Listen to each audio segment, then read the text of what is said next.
mensonge par rapport ak ce qui s'est passé muy yenn ci ay faits yu ñu joxe ñoom ministres yooyu mu jàpp ne bu ñu basé woo justement ci enquête yi nga xam ne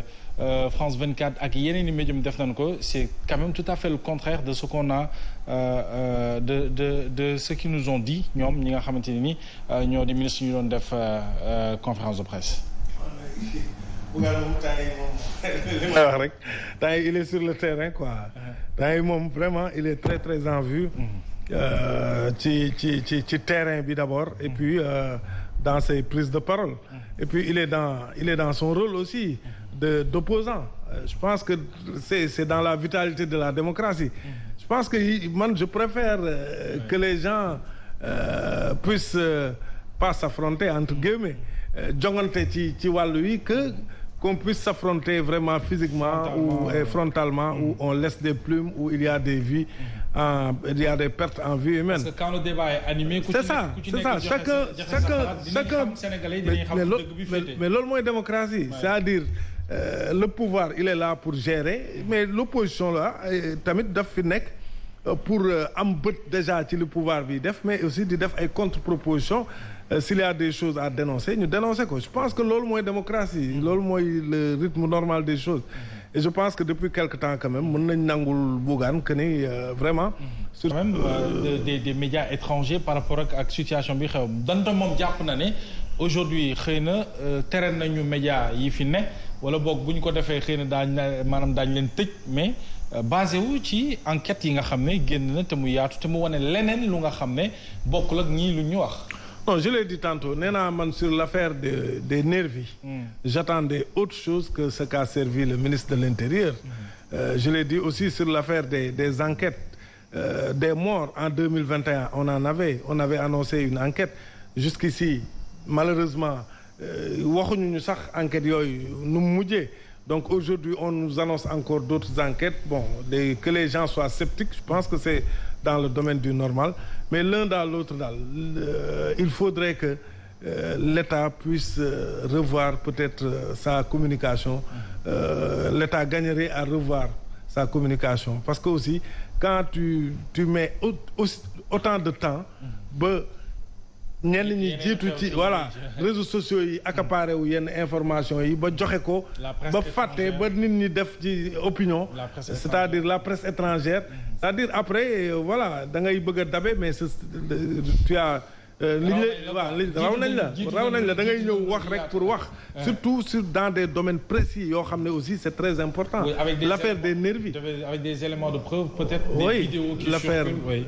parce que on a reproché même à la police d'avoir projeté des images venant justement de caméras qui n'étaient pas professionnelles donc yi ñu utiliser ci réseaux sociaux yi on a reproché à la police d'utiliser les mêmes images même si le ministre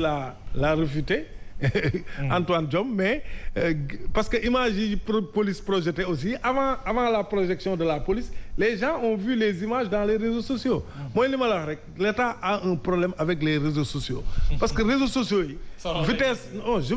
c'est-à-dire il ne mesure pas vitesse bi am ci réseaux ak rapidité c'est ça ñoom j'ai l'impression qu'ils sont trop lents par rapport à ça et je pense que il faut le corriger parce que sinon aussi voilà la nature a horreur du vide. pour dëggal li nga wax cela li nga wax jafe-jafe bi ñu ci am wane na ne ba nu amee dëggantaan jafe-jafe ci manifestation yi justement amuñu beneen pexe bu dul couper internet voilà donc tout ça parce que comme ñoom ils ont les moyens ils peuvent toujours peut-être faire des investissements voir comment peut-être rectifier cela parce que foofu moom ils ont dañu am longueur de retard bu grave léegi nag bon pour en revenir à Bougane je pense que il est en verve il est dans son rôle il est présent il a des idées il aide voilà mu ngi ci tempo bi on a l'impression que c'est vrai que Ousmane Sonko a subi les contre-coups du blocus il peut pas sortir il peut pas peut-être communiquer mais à la place il y a un Bougane qui est vraiment très très visible sur le terrain et qui porte aussi le combat parce que boo xoolee aussi peut-être lu Ousmane Sonko ci terrain yi ñu ko doon gis ci combat yi ñu ko doon gis il essaie aussi de prendre cela à son compte. Et c'est tout bénéf aussi pour lui, pour son compte, pour Gëm Sa Bopp. Alors, Ndeye Fatou, le leader du mouvement Gëm Sa Bopp, qui prend d'ailleurs ou déjà le contre-pied du gouvernement de Amadou Ba, naka nga jàngatee sur le plan de la communication ak sur le plan politique loolu naka lañ koy jàngatee parce que ba conférence ba jeexee à 20h30. même bu dee sax xaw na guddee 21h jàpp. moom ci la génn wax éclairer wala essayer d'éclairer la lanterne des Sénégalais sur la sortie ou les sorties des ministres yi nga xam ne ñoo doon jàkkaarloog way taskatu xibaar yi. waaw il a fait une réplique rek. Après que l'attaque de nos gouvernants moom il a apporté la réplique en tant qu'opposant donc c'est très normal. Dans son habit d'opposant tey jii mu indi ay éclaircissement mais aussi donner une autre version. bi nga xamante ne moom la ñu suñu njiit yi joxe li leer ba leer te wóor. lu ne fàng la ñu koy kenn mënu koo weddi mooy il est le plus présent parmi les opposants wax dëgg yàlla jamono yi moom Bougane Gueye Dany moo ci gën a présent sur le terrain parce que nag ñeneen ñi dafa mel ni ku kaw yi moom daf leen a gëlëmal kenn xamatul fooy taxaw ci opposition bi gisatuñu leen en tout cas surtout sur terrain bi moom mu ngi ci benn logique boo xam ne planning am ba mu ko tegee ba léegi wàcc ko lancé na opération carton rouge mu ngi koy wéyal bi président demee si xalif général des Mourides dem na tamit tibb tànk foofu ba jaaree fa sax wasaare ko ci yeneen këru diine loolu yëpp aussi ay action politique la leneen aussi muy ñu gis ne ci communication bi vraiment depuis ba gouvernement bi di def déroulé ba léegi ñeneen ñi peut-être partir groupé lañ koy defee à travers bu dee Yewwi Askan Wi wala F24 mais amul bëriwul ci biir opposition bi ñoo xam ne en solo dinañu ñëw di apporter la réplique qu'il faut mu xaw a wét tuuti tam ci combat bi te jàpp naa ne opposition bi vraiment dañu war a jàng réunir autour de l'essentiel te bañ a bàyyi ku nekk bu yëkkatee dara ñu foog ne gain bu ci nar a am kooku moo ko nar a bénéficier wu ndax tey jii carton rouge bi loolu pour man vraiment lu jar a rafetlu la ndax nekkul loo xam ne da ngay woo nit ñi ci manifestation ci mbedd mi wala nga woo leen ci violence wala ngay yàq wala ngay paralyser dëkk bi li mu woote mooy distribuer des cartons rouges mais bu ñu demee ba distribuer ko mu ma 2 millions ba 3 millions mais loolu signal fort la contre la 3e candidature je pense que loolu bu ñu ko dajalee ba mën koo formaliser loolu lu ñu mën a teg ci table bi la te bu baax dina peser démb maa ngi koy laaj Abdoulaye Mbow sentiro que une certaine opposition wala de certains opposants que lu ñu war a visible wala génn peut-être porter seen projet de seen projet politique dafa xaw a néew naka nga jàngatee bon moi j'ai cette impression là que politique yi ñu ci bëri aujourd'hui même bu dee ñenn ñi ñu ngi ci activité politique mais ci terrain bi justement seen présence est-ce que ñu ngi koy parce que amul une opposition mais des oppositions ku ci nekk ak li la tax a jóg ku nekk ak taxawaayam ku nekk ak doxalinam loolu la ñu gis moo tax chaque fois dañuy am faiblesse face à un Benno Bokk Yaakaar boo xam ne ba léegi bloc la taxawee parce que la majorité ba tey tasul mais opposition bi ñaata kii lañ fi yëkkati élan boo xamante ne dañuy naan dañuy àndandoo mais au final pour des querelles je sais pas pour des égos parce que dama jàpp ne fii nee naa ay njiiti réew la ñu am ci opposition parce que ñoom ñëpp ay président lañ loolu rek wane na ku ci nekk fa nga yëkkati sa bopp ba teg fa sa dayoo waral na des fois du ñuy nangu wàcc ci seen kii yooyu noonu piédestal yooyu pour mën a oyof seet li nga xam ne mooy l'essentiel bi leen di jëmale kanam ñu concentré wu ci ku ci nekk rek jàpp nga ne sa yoonu bopp moo la doy et que lu koy doole rek moom moo la war a yëkkati au contraire c'est pas comme ça parce que ñoom ki ñu taxaw jàkkaarloo moom président Macky Sall mënoo koo bañal stratégie politique am c'est un stratège en politique soo bëggee jàkkaarloo moom du ci tasaaroo bi nga koy mënee il faut ñoom ñu joxante loxo joxante doole pour mën a am li ñu bëgg xoolal seen F24 bi ñu ko yëkkatee ba léegi yomb parce que ci ñoom ku ci nekk jàpp nga ne waaw mooy ku nekk sa yoon kii yaay leader politique bu incontournable ku ne président nga ay nee naa la ay njiiti réew la ñoom ñëpp ku ci nekk président de kii la parti bi mooy réew mi donc dès lors où ñoom ñëpp ay chef d'état lañ moo tax ma ne la affaire yi compliqué parce que chef d'état bu nekk da ngay ne du ma dem ci sama ginnaaw morom ndax man président laa comme moom foofu la leen ils ont faussé ça le départ ci ku nekk fa nga yóbbu sa bopp ak sa mbooloo alors que li ñu bëgg di ko xeex moo leen war a mën a yitteel ce qui leur unit ne doit pas leur désunir muy l'essentiel bi mooy ñu fexe ba taxaw avec des actions politiques fortes yoo xamante ne moo leen di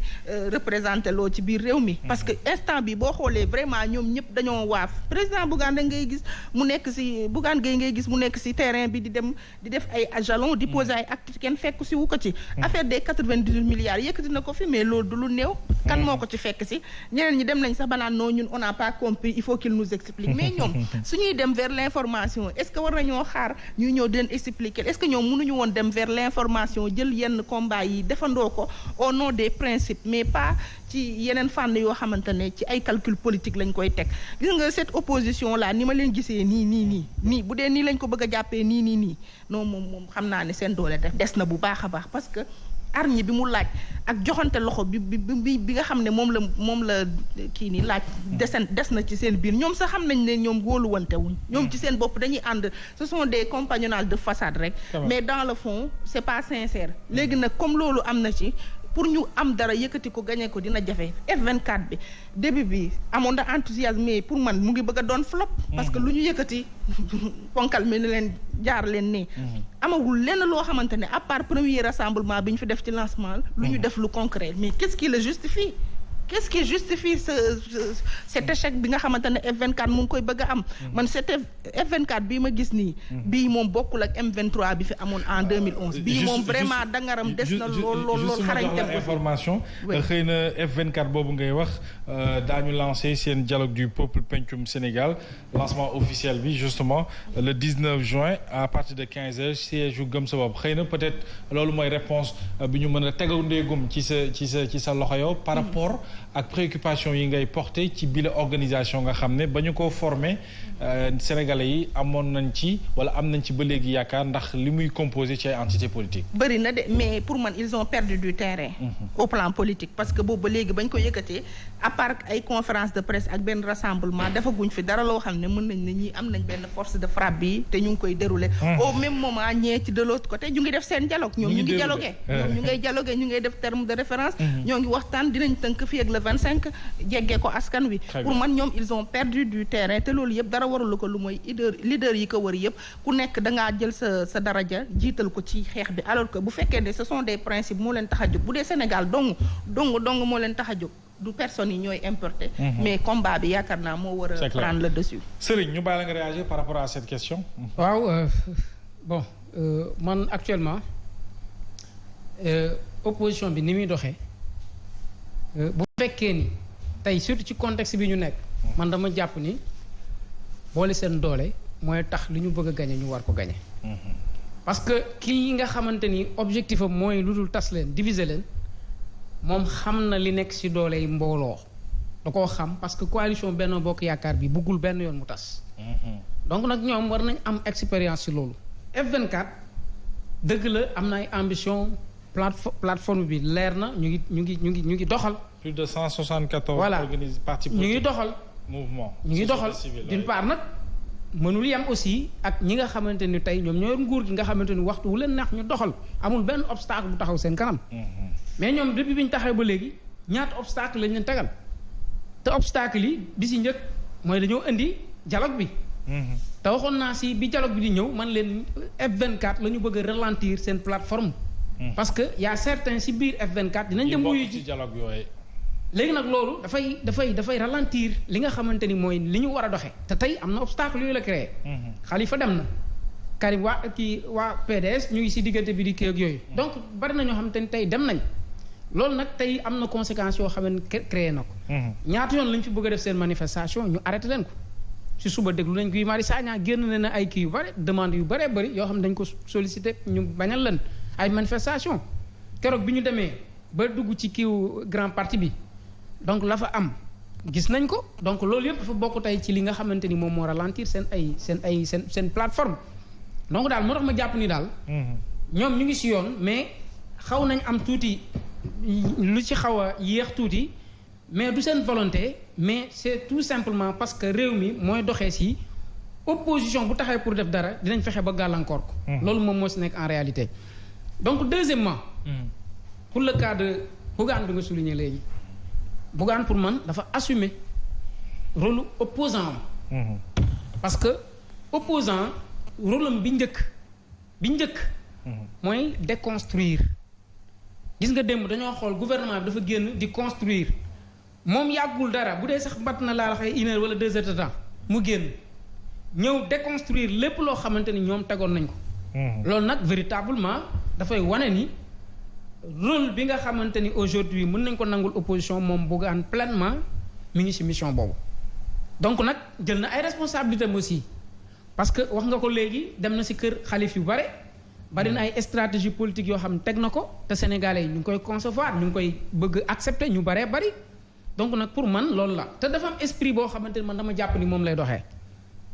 li mu créé muy gëm sa bopp man dama jàpp ni avant mouvement bi moom dafay doxee esprit gëm sa bopp man pour man nit ñi ñoo koy sóoraale mais moom